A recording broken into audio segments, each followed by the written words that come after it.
Hi and welcome to BWTMONLINE TV. My name is Ingram Jones. In this interview tonight, you'll be hearing from Peter Fury.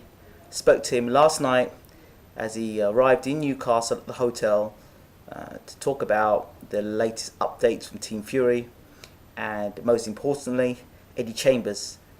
Eddie Chambers recently joined the camp and under the tutelage of Peter Fury. I wanted to know what changes have been made and what fight fans can look forward to. Peter Fury is a well-respected trainer from around the world, and every time Peter speaks, fans take notice. I know, because all the time I'm asked, when are you going to do another Peter Fury interview? This interview, or interviewing Peter Fury, by any of the other interviews and the people I've interviewed, is the most asked about interview, person to talk to. So, much love to Peter Fury and Team Fury, and all the best on Eddie Chambers' comeback tonight. Apologies for the late running of this particular interview, but it's out now. So I hope you enjoy listening to Peter Fury. Take care. Good evening, Peter Fury. Good evening, Ingham. Thank you so much for talking to BWTMONLINE TV, as always.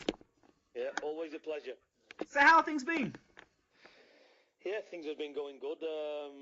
We've been busy getting Tyson back in shape, and Yui with his upcoming fight. We've got another young fighter called Isaac Lowe, super featherweight. Right. He had his fight last Saturday. And now we're here this Saturday in Newcastle to watch Eddie Chambers. Okay, so let's talk. Okay, yep. First and foremost, I think we should talk about Eddie Chambers. Sure. I'm sure we know that he has become part of the camp. He was trained previously by James Ali Bashir. We did an interview all about that beforehand. But I want to talk about, now that you've really had him under your tutelage for a while now, what have been the fundamental changes that you have implemented? Because, of course, Eddie already has great boxing skills. Everybody knows that. So what has Peter Fury implemented into Eddie Chambers that we should look forward to tomorrow night? Well, obviously, he's a lot more aggressive. He's rather than tapping with his shots, he's putting his shots together properly. He's now a lot heavier, and he's physically strong, and he's in fantastic condition. So the condition's a big part of it, and also. Look, this is his first fight back, so we're just gonna see. But there's still improvements to be made. But he's coming along nice. He's getting to where I want him to be. And where is it you want him to be, Peter? Well, basically, he's following through with his shots, throwing a lot more combinations. Busy, and a lot more aggression in his work. And that's the ultimate goal, what we're trying to do for Eddie. He's got the power, make no mistake. He's a big puncher. But before, where he just put his shots there, now we want him to send them through, to line up the target and detonate the right hand, because he has got a detonating right hand. So, when he uses it and he gets his shots off, he's a very exciting fighter for sure. He's just got to do more. And listen, when you've been boxing for years and years a certain way, you're not going to change overnight. No, you're not. So, absolutely. Although you're doing things in the gym, he's then got to perform under the spotlight. So it's piece by piece. It's a jigsaw puzzle coming together. Don't expect to see world champion Eddie Chambers tomorrow against Mazarek. He's on his way back. Okay. So the opponent, Mazarek, were you the man that said, you know what, I want Eddie to fight Mazarek, or was it something that yourself and Eddie sat down and spoke about? How did that come about? Mazarek, because one of 5 fighters that... sorry, can you hear me? Yeah, I can hear you. Hello? I can hear you. Right. We picked 5 or 6 fighters, and they pulled out. And Mazarek was the only one that come forward to take it. And Mazarek's very durable. Right. He fought Tyson, and he fought recently Yui. Right. And he went the distance for both of them. Right. And he's not been stopped for a long time. So he's very durable, and he's a good opponent that stepped up to take a fight. So that's really, it's just a case of getting the out there and just getting him a good 6 rounds. So okay, that's the fight. We know that's the opponent. So what about Eddie? What changes have you seen? I mean, the little things you'll see as a trainer in the gym during that period of time you've seen that would have pleased you. What are the things you've seen? I know you talked about the physical type of things. I'm talking about not more the mental approach, psychologically, of Eddie Chambers. What sort of state of mind is he in? He's in a great place, you know. When he came, there was a lot of things where he had to break. You know, he's had to go through a lot of pain barriers, to be honest. Right. But he's come through them, and you know he's doing it. He's training exactly with the same mentality as Tyson and Huey. You know, Right. he gets stuck into it. He's getting on with it, and he's come a long way. He's gone a lot mentally stronger because you have to adjust to the regime, and this is a heavy regime. Okay. The transition between him, Eddie Chambers, from a cruiserweight back to heavyweight. What Yeah. what did you have to consider from the cruiserweight to develop his body back to heavyweight? And did you have a ideal weight for him when he came into camp, or was it just something that was why did he move to heavyweight? You know, it's pretty unbelievable what I'm going to tell you because when I seen him in Belgium, I said to him, I said, look, I believe you're a natural heavyweight. I said, your bone structure, and you know, I said, look, I said, when you come into this camp, if you want to come with us, I said, I'm going to get you up to about 15 stone 10, 15, 11, around 220. And, you know, here he is today. You know, he weighed on the scales today at the weigh-in, and he was exactly 15 stone 10 pound. Right. So unbelievable, really. All them months ago, and you know, I've done his weight spot on as what he is because with the level of training he's doing, and he's doing a lot of training. He's doing a lot of circuit training, you know. He's doing a lot of power training, fitness, you know, and he's got a lot of explosive power. That's the type of training I've had him doing. So he doesn't put any more weight and he doesn't lose any. He's got no fat on him at all. He's in fine condition, and he is. That's his natural body weight, 15 stone 10. So how do you ensure that he's not muscle bound, but at the same time strong enough to be at the weight? Well, the way he spars and the things he does, and you know how he's more suited. Because when he first come into camp and he was sparring with Tyson and Huey, let's not forget Tyson and Huey, 6'6", 6'9". They're strong heavyweights. Right. When he was sparring with them at 14 stone, you know, you could see he was getting, you know, shoved all around the ring. You know, Right. it was like putting a truck against a mini. Right. You see now, you know, he's exchanging the shots. You know, he's taking the shots on the gloves. You know, he's bouncing back in. You know, it's a different fighter completely. So he belongs in the heavyweight division. If this guy would have fought Klitschko in the condition he's in, we'd have seen a whole different story. Correct. Wow. Well, you know, Evander Holyfield and Mike Tyson were around, you know, the 15.5 stone category, and they weren't bad heavyweights, were they?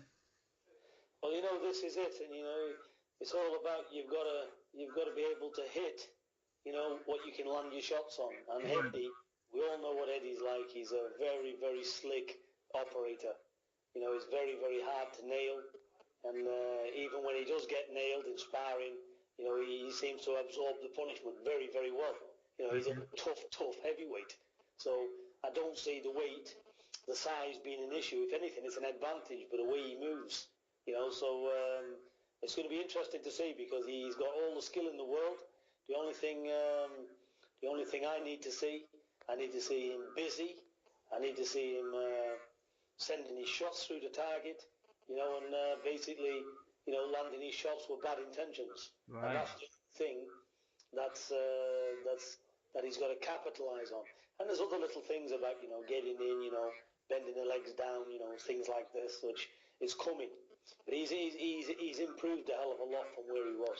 Okay, so what we're going to see is what you're basically saying is we're going to see a far more aggressive, committed Eddie Chambers, correct?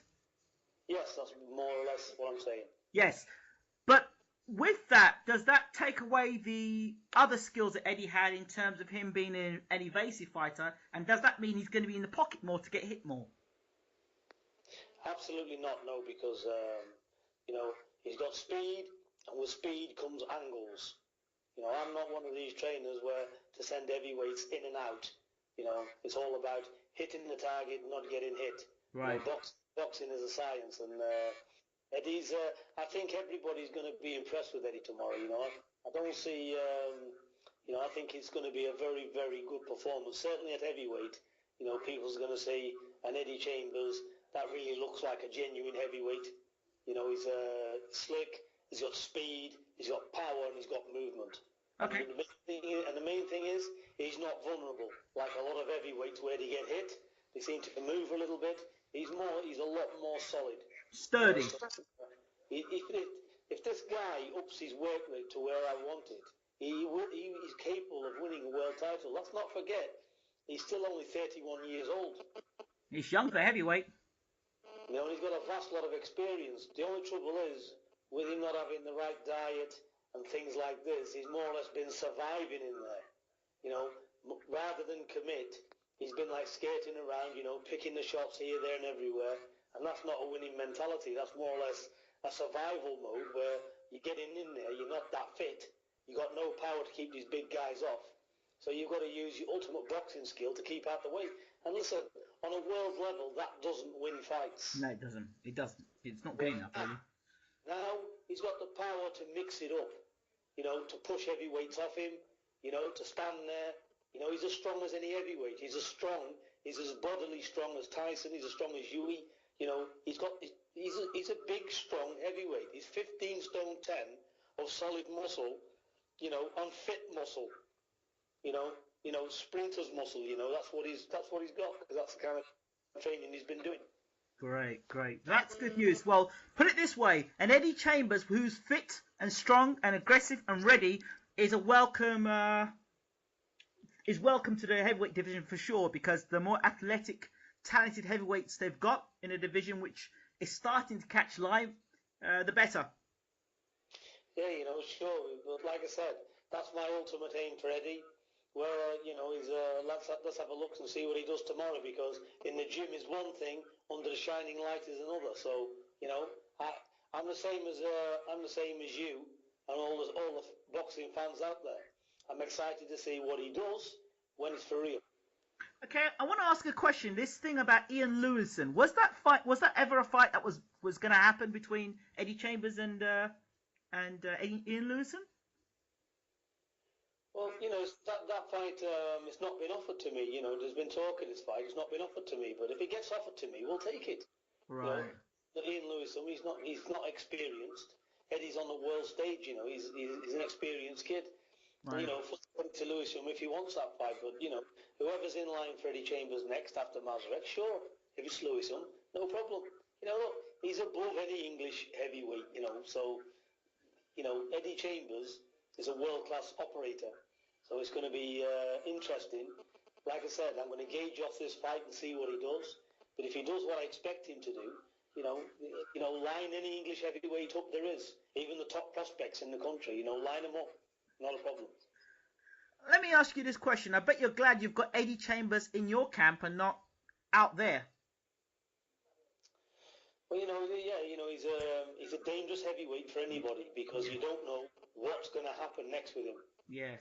He can spin around your side, he can get underneath, he puts shots up from awkward angles, he can step in, he can hit over your jab, he's a classy operator. When he puts his shots together, it's awesome to watch him. Yes. He's a very, very classy, skilled boxer. Great. So, it's exciting, it's exciting to see, because he is very, very skilled. Well, it's great. It's great to know. Now, let's go backward a bit and let's talk about Huey Fury. And he's fighting next week, I believe. Yeah, he's fighting on the 12th of April. Okay, 12th of April. Go ahead. So tell me more about this fight. Yeah, he's boxing a kid called Danny Hughes, which is from the same place we're at now, Sunderland somewhere, Newcastle. Right. He's a big tough lad. He's strong. He's coming to win. he's up to the fight. He's had, I think, 14 or 15. His only 2 losses is to Michael Sprott and Audley Harrison in prize fighter. Right. It's a good test for Huey. Huey's not. Huey has he's had a few health problems lately. He's been feeling how do you say, not drained but tired. Right. We're hoping he's going to be okay when he comes round for the fight. We had to cancel the last one because Right. he was in no physical state to box, not because of his fitness, not because of anything, but he had some he's had some kind of virus problem, and Okay.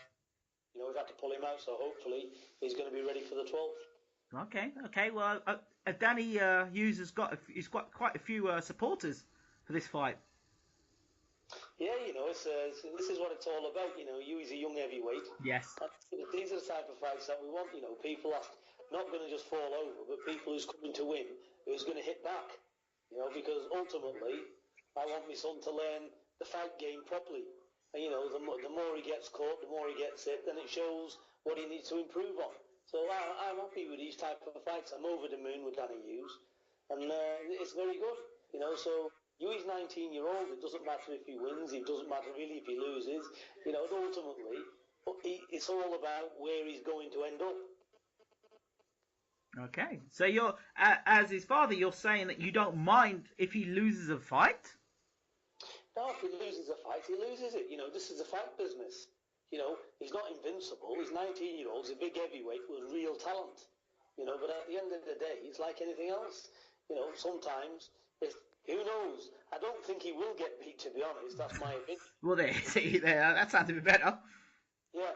Because anything can happen, but what I'm saying is, if a loss comes, no big deal. He'll have to get back in the gym and work on better things. Okay, now you're saying that really calm and really cool and collected, because I know there are father and son relationships where you see in the corner, for example, Enzo Calzaghe and Joe Calzaghe, and Enzo was in the corner and shouting, screaming, almost slapping Joe in the corner.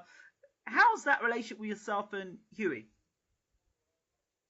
Well, look, there's sometimes, for a good few fights last year, Huey performed below his best, because of,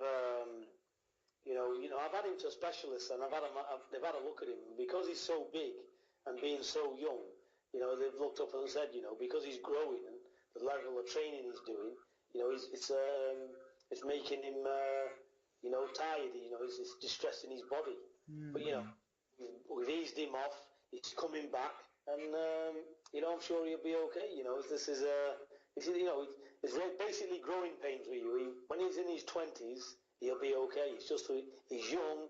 He's a young heavyweight, and this is just teething problems with a young kid turning from a kid to a man, isn't it? Yeah, absolutely. Let's move on to the Tyson Fury and Derek Chisora. The fight has been made, and the behind closed doors with this gentleman Takam, the man who went to a draw with Mike Perez. Can you tell me any more about this? Well, we've contacted Takam's people. They're in the middle of getting visas to come into the UK, Right. and we're looking forward to them coming over. And we'll see what's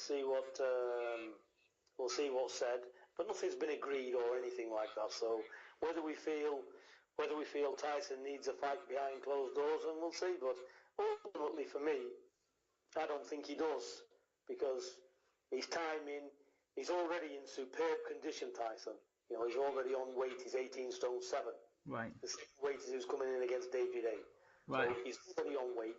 He's going to be in fantastic condition. The timing's going to be there. And, to be honest, I haven't got a doubt in the world, with Tyson.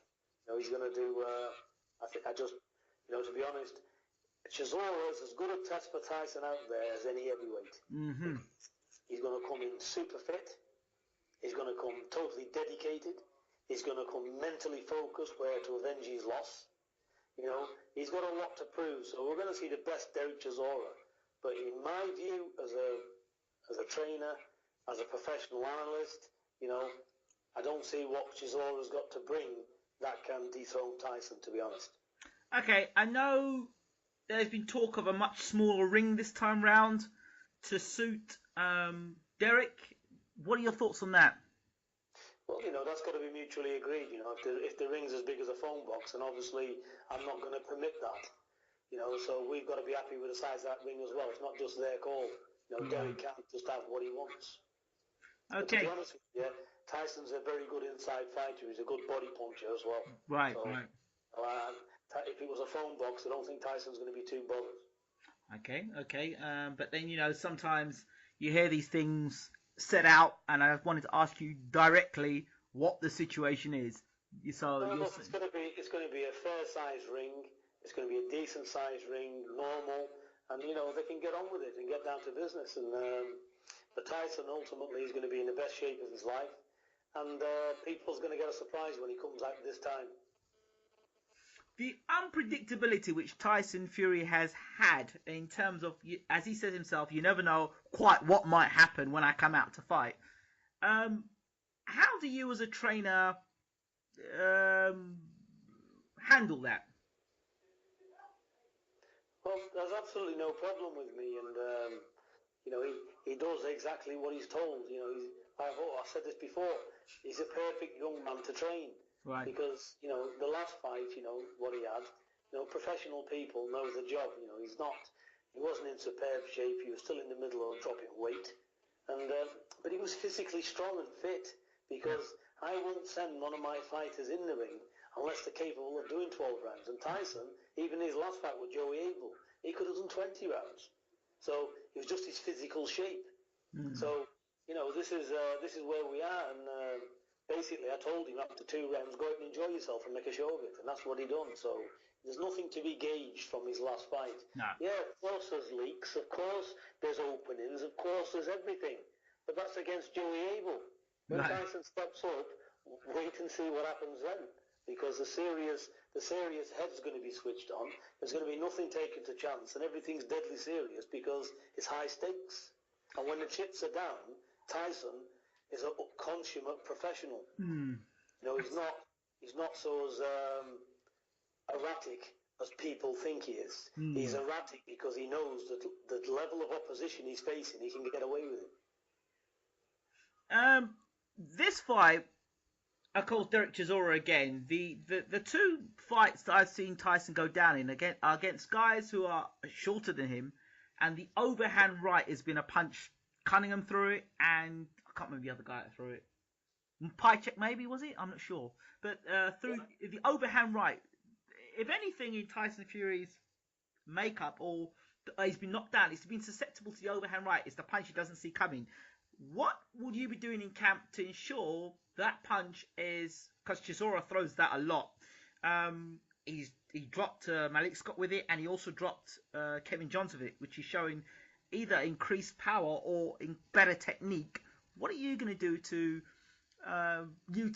counteract that? Well, we've got our things, and ultimately, there's always a danger as an overhand right from any heavyweight. Yeah. So, like you said, smaller heavyweights has got a better chance for Tyson. Yes. They've got a better chance of landing. Yes. Which is all for Derek Chisora. So yes. If he can land it and he can get hold of Tyson, then good for him and his camp. Right. But this remains to be seen. I'm aware of everything that goes on and everything that what Derek's going to do and what he could bring. So basically, we'll be prepared on that night. And ultimately, it's down to the best man on the night. And that's what it comes down to. We'll see what happens. Nothing's certain in life. But on all probabilities, it's going to be a very hard night for Derek. That's my opinion. Absolutely. Okay, let's talk a little bit outside. Oh, before we go outside of Team Fury, you have a new fighter in your camp, I believe, who just had a win last week. Yeah, he's Isaac Lowe. Yes. We've nicknamed him Turbo because he likes throwing a lot of punches. And he's now 7-0 with 3 stoppages. So he's quite a good little exciting fighter. He's just turned 20. He's had a very amateur career, and he's very promising. How did he come on board with Team Fury? Well, Tyson's known him most of his life since he was about 8 or 9 years of age. He lives in the same part of the country as Tyson, right. And he's always been a friend of Tyson. So he came along with Tyson, and he asked if he asked me if I'd train him, and I just said, look, I've got heavyweights here. I'll have a look, but I can't promise anything. But the sheer dedication of the young lad, his manners, the dedication in him, won me over. So he has got a lot of talent, and he's got a lot of ability. So he's he's here, he stayed here, so he's part of the team. So that's it. So he's fighting again on the 10th of May, and which will be his eighth professional contest, and we'll just keep going. That's fantastic. So congratulations to Mr. Lowe, and we look forward to seeing him fight again soon. Yeah, be good. Okay, so then now let's talk about outside of Team Fury and recent heavyweight stories. First of all, Malik Scott and Deontay Wilder. First, let's talk about Deontay Wilder. Your thoughts? My thoughts ain't going to change on Deontay Wilder. I think he's very athletic. Mm. He's got a severe punch, which is anybody with two eyes can see that. Yep. He's a big threat for any heavyweight. The only problem is he's never fought anyone of any note. Right. But he's fought Malik Scott, and he was a good boxer. Right. Yeah. So this is on one scale you can look at it, but Malik Scott, he's not an heavy puncher, but he still had 12 or 13 KOs out of 30 odd fights. Right. So he was a decent level of opposition. And he's come out Deontay Wilder, and he's caught him with a left hook, and that's really it. He's got phenomenal power. And now the question is, what happens when he gets in with somebody who's not as easy to knock over as that? Now, is it going to be the case he hits anybody and no one's going to get a chance to hit him back because he's so powerful? They're all question marks. I doubt it. On a world level scene but now he's on that world level now, and he's going to have to step up. So sooner enough, we're going to see the real Deontay Wilder. So again, the jury's still out for me. I've not seen anything of where I'm impressed to say this is the next heavyweight world champion. Because look, come on, we've got a guy who's had 31 fights, 31 KOs, and he's not been hit back. But when he was hit back early on in his career, he was put down. Exactly. This is something that I've mentioned a few times, and people say, no, he was never put down. The thing is, they've taken those videos off of YouTube. He was. And the thing is, it's like anything else. He's been badly put down in the amateurs and stopped as well. Yes. Basically, he's not been given these type of fighters for nothing. He's been carefully managed, and all the illustration marks show, in my opinion, that he's protected for a reason. Now, for me looking at it, like I said, he could have got a lot better. He could be getting hammered in sparring. His chin could be a lot better. And, some fighters in years to come have to start believing in themselves. Right. But, Deontay Wilder's come to that point where he's got that self-belief. He's had 31 knockouts, and he believes he can destroy any heavyweight in the world. And, that self-belief, helps the chin as well. So maybe he's developed into a very, very good fighter. But like I said, we will not know until he gets hit back where he's at. Because I don't care who you are in the history of heavyweights. Everything goes round in a circle. And then, history repeats itself. I've never seen any heavyweight that's never had to dig deep in a fight when it comes down to it. So until he gets in a meaningful fight with a guy that can on a world level. No. Well, he's not. Hello? Hello? Yeah, go ahead. Yeah, until then he's not been hit, so until he gets hit back, then we can't judge it. I can't judge it. What I can say, though, is if he hits anyone, he's knocking him out. Yeah, that's quite true. That's very true. The other fight, obviously, Ariola and Stiverne. I was surprised when Mr. Bashir turned around and said he thought that Deontay Wilder could beat both of them. I'm not so sure. Your thoughts? Well, again, Ariola was not the best boxer in the world. He's a tough fighting man, isn't he? Yes. I think, again, it depends if he gets it on him good enough. But the main Stavine and Ariola are the type of guys where Deontay is going to get hit back. So it's going to be interesting. Can he withstand it? But this is a level. This is what I'm referring to. This is a level he's now on. So soon enough we're going to find out, because both Wilder and both Ariola will test him. See, the thing is now Ariola now that Wilder, his next fight is meant to be the winner of Ariola Stavern, so he could be facing Stavern or Ariola next. As a trainer, do you think they've done him any favors putting him in with such low-level opposition, and then putting him into a world title fight, and then fighting against a guy who knows how to fight and knows how to take a punch and knows how to survive? The process has been skipped. Can you skip that process and still become champion of the world and be a successful champion? Well, look, it's not ideal, but he's had a lot of quality sparring. He's been over with Vladimir Klitschko. It just depends. But sparring is not fighting, and right. I've got to agree with you as well. He's gone straight to the top, and I think when he has a problem, a lot of it he could end in panic or whatever. Look, you're throwing him in the deep end where he's not been before.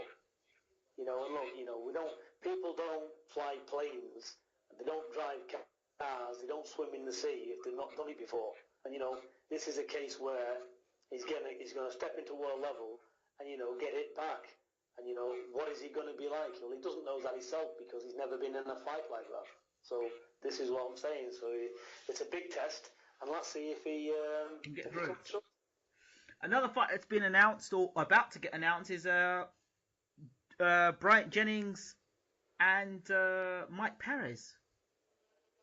I think that's a great fight. I rate Jennings. I rate Perez as a very good boxer.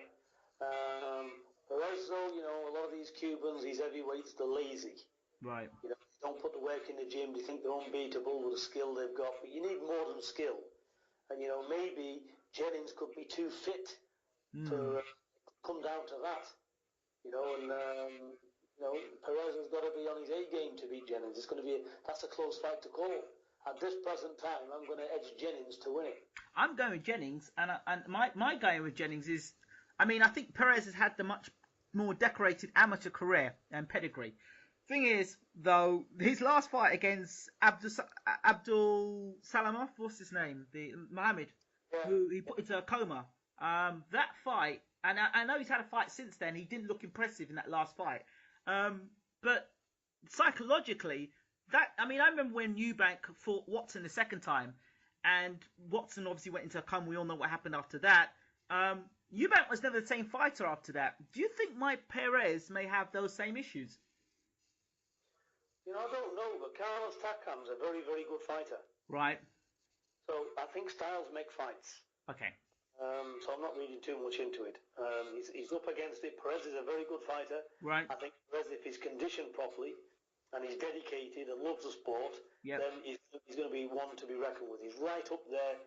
This is a 50-50 fight with him and Jennings, but I do see signs of him, where he's not that much in condition. Right. So, I've heard about Jennings and how dedicated he is. Absolutely. But, he could come over it on that alone. So, as dedication goes, and also I like Jennings' boxing ability. He's got very good boxing ability. I do think he's ahead of Wilder, to be honest. So, my opinion of it, I like Jennings. He gets hit, he boxes, he moves, and he's got all the skills there. It's going to be a tough fight, but, I'd have to edge Jennings on that one. Is there anybody else in the heavyweight division that you see at the moment that you've got an eye on potentially as a threat that maybe people don't talk about? Look, they're all a threat. Every heavyweight's a threat. So that's where we are. But ultimately, I'd like to see an heavyweight which is the best. Right. We've seen it with Vladimir Klitschko. We've seen it with the Klitschkos. But, when Lennox Lewis was around, he held the unified all the belts. We got Vladimir Klitschko. It's going to be interesting to see who's coming up at the back of him.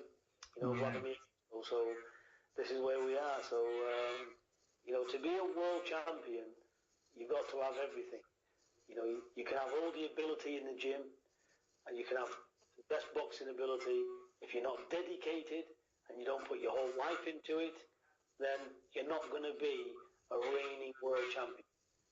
And also, if you haven't got the headpiece and you're not a very, very clever, astute person, you're also not going to be a reigning world champion. Because you need more than brawn to win over world champion, world-class fight back-to-back. So you've got to have the whole package.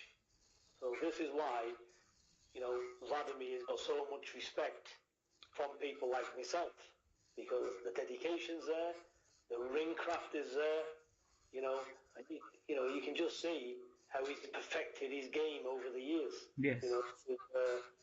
It's a fantastic thing. He's a unique heavyweight, and need people like him need commending. He's certainly up there, the likes of all the all-time greats. People say he's boring, this and that, but me looking at it, I see him as a very technical, very, very clever, astute businessman stroke world-class boxer. Okay, I'm going to finish in 2 questions, both to do with Vladimir Klitschko. First question, what does it take for Tyson Fury to beat Vladimir Klitschko? Well, again, styles make fights. Tyson's 6'9", and nobody's seen the ability of Tyson. And people who know boxing, they listen to what I've got to say. I don't class myself as a fool or a mug that don't know what I'm talking about. And the thing is, Tyson's not shown anyone what he's capable of. So this is the thing. So, has Tyson got the tools to beat Vladimir Klitschko? Yes, he has. Can he beat Vladimir Klitschko? Yes, he can. When the time comes, we're going to see a spectacular thing with Tyson. But look, that time's got to come. And, maybe it won't come. My opinion of Vladimir, I think he's going to hang out. He's going to wait to get a shot at the WBC. And I think when he gets that WBC, which he's going to beat all of these, what's trying to get it. They're not on Vladimir's level. He'll outbox them and probably late stoppage. But I seriously think once he gets that WBC title, I think he'll walk off into the sunset and that he'll retire. So I think that fight with him and Tyson is unlikely. All right. Alex Leapai, I'm going to finish with this. Alex Leapai is going to be challenging Vladimir Klitschko for the heavyweight championship of the world next month. Your thoughts on a fight, and really should this fight be even happening? No, look, it's clearly not on his level, but he's a voluntary.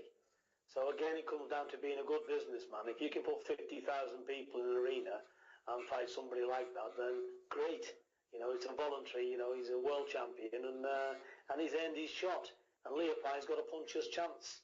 So he could come out the corner like a raving lunatic and climb all over Vladimir. Who knows? But I doubt it. And he's nowhere near on the level of Vladimir. So I see a pretty easy win. Okay, fair enough, fair play. Peter Fury, as always, thank you so much for talking to Bayloric TV.